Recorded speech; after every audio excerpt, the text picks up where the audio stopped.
Bangsa itu dibayangkan. Imagine Communities, karya Benedict Anderson, konteks Indonesia.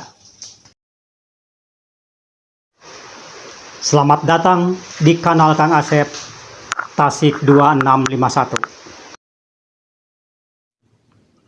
Pernahkah kamu bertanya, kenapa kita merasa sebagai orang Indonesia?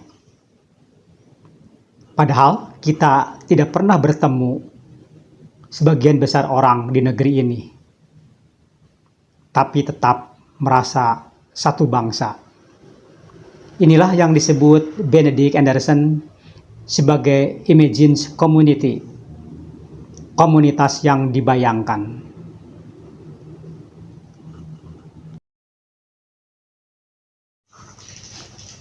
Apa itu bangsa? Benedict Anderson dalam bukunya Imagine Communities memberikan jawaban yang berbeda dari pandangan tradisional. Menurutnya, bangsa bukanlah sesuatu yang didasarkan pada ras, agama, atau darah.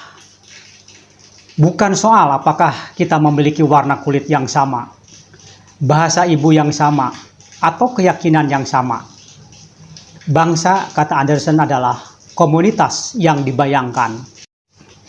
Artinya, sebuah bangsa dibentuk oleh bayangan kolektif dari jutaan orang yang percaya bahwa mereka adalah bagian dari satu komunitas.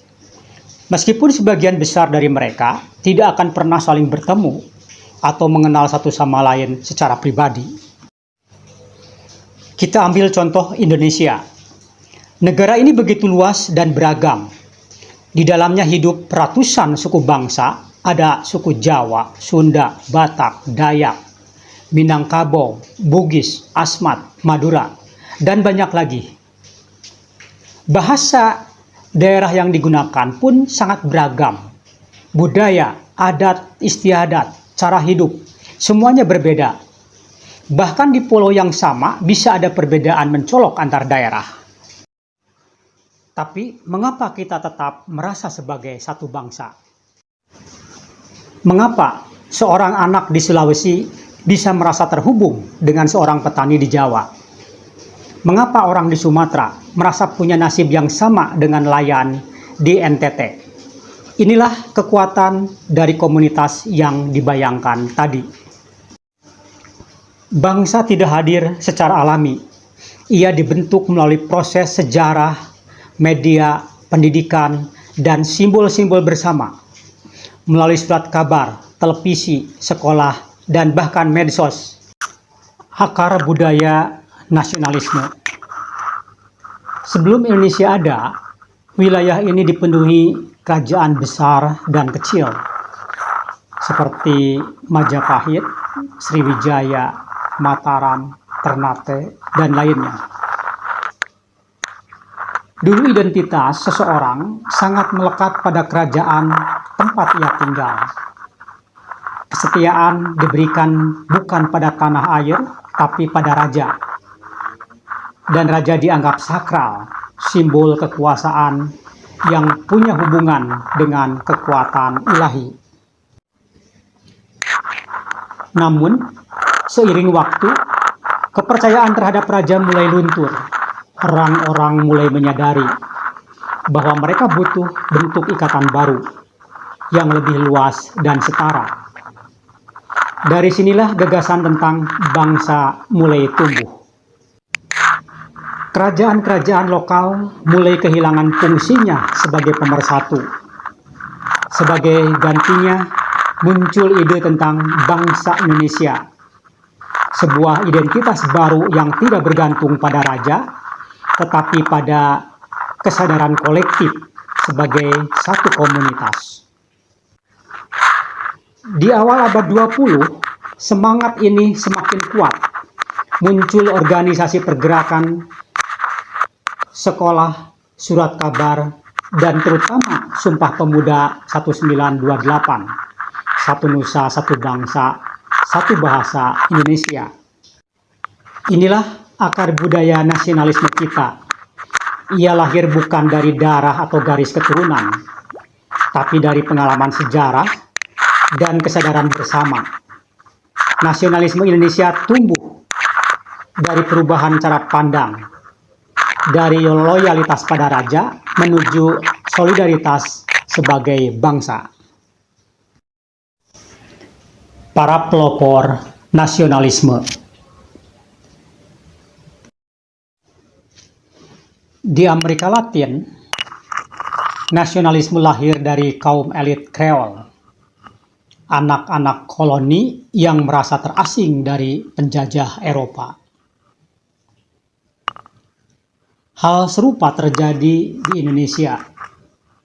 Kaum priayi terdidik dan para santri yang belajar di sekolah Belanda mulai merasakan ketimpangan dan keterasingan di tanah sendiri.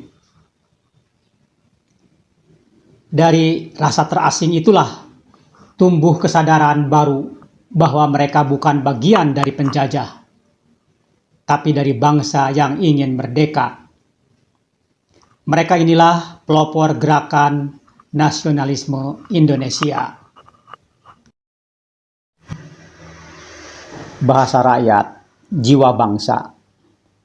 Dulu, bahasa tertentu dianggap sakral, hanya untuk kalangan terpelajar atau ritual keagamaan. Tapi saat nasionalisme bangkit, justru bahasa sehari-hari yang diangkat sebagai simbol kebangsaan.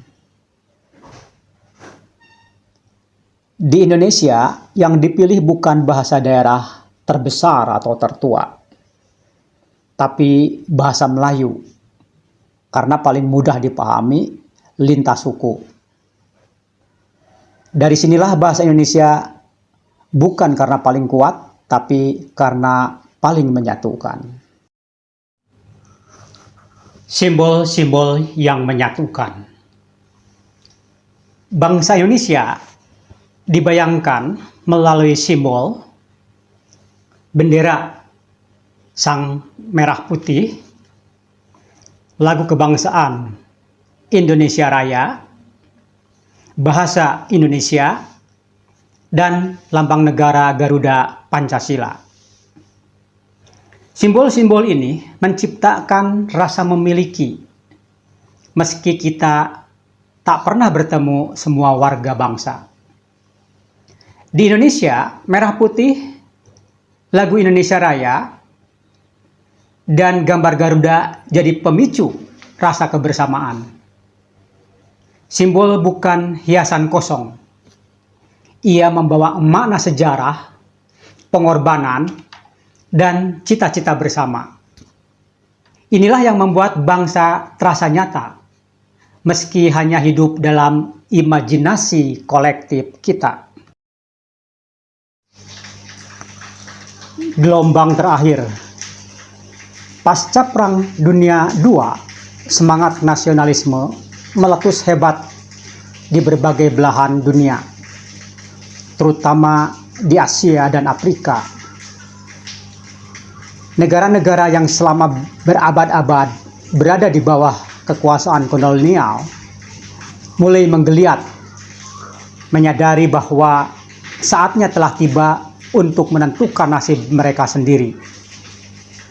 Gelombang kemerdekaan ini tidak lahir begitu saja, melainkan merupakan puncak dari akumulasi ketidakadilan, penderitaan, dan kesadaran kolektif yang berkembang sejak lama. Di Indonesia, semangat nasionalisme semakin menyala. Orang-orang yang terdidik, yang sempat mengenyam pendidikan kolonial atau menimba ilmu di luar negeri, menjadi ujung tombak perjuangan kemerdekaan. Mereka tidak hanya membawa ilmu pengetahuan, tetapi juga ide-ide tentang kebebasan, kesetaraan, dan kedaulatan yang mereka serap dari dunia luar. Kelompok-kelompok inilah yang kemudian menjadi motor penggerak perubahan. Bangsa Indonesia mulai dibayangkan secara kolektif oleh rakyatnya melalui berbagai cara, lewat organisasi pergerakan, lewat media massa seperti surat kabar dan pamflet, serta lewat perjuangan fisik dan diplomasi. Organisasi-organisasi seperti Budi Utomo, Sarekat Islam, dan kemudian PNI menjadi wadah tempat identitas kebangsaan dirumuskan dan diperjuangkan. Media cetak juga memainkan peran penting dalam menyatukan imajinasi kolektif bangsa yang sebelumnya tercerai-berai. Bahasa Indonesia mulai digunakan secara luas, memperkuat rasa kebersamaan di antara kelompok-kelompok etnis yang berbeda. Dari Sabang sampai Merauke, rakyat mulai merasakan bahwa mereka adalah bagian dari satu kesatuan bangsa Indonesia. Perjuangan bersama melawan penjajah, baik dalam bentuk perlawanan bersenjata maupun diplomasi internasional, memperkuat rasa senasib dan sepenanggungan. Kemerdekaan tidak lagi menjadi cita-cita individu atau kelompok tertentu, tetapi menjadi impian bersama yang diperjuangkan dengan penuh keyakinan. Dengan cara itulah, gelombang nasionalisme yang terakhir ini bukan hanya menghasilkan negara-negara merdeka secara politis, tetapi juga melahirkan bangsa-bangsa yang dibayangkan, komunitas yang hidup dalam benak rakyatnya, bersatu oleh sejarah, bahasa, media, dan harapan masa depan yang sama. Penutup. Jadi, bangsa bukan soal garis keturunan, tapi soal cerita yang kita sepakati bersama. Kita membayangkan Indonesia dan terus memperjuangkannya. Karena seperti kata Anderson, bangsa adalah komunitas yang dibayangkan, tapi bukan berarti palsu. Sekian, terima kasih Anda telah menonton video ini sampai tuntas. Merdeka!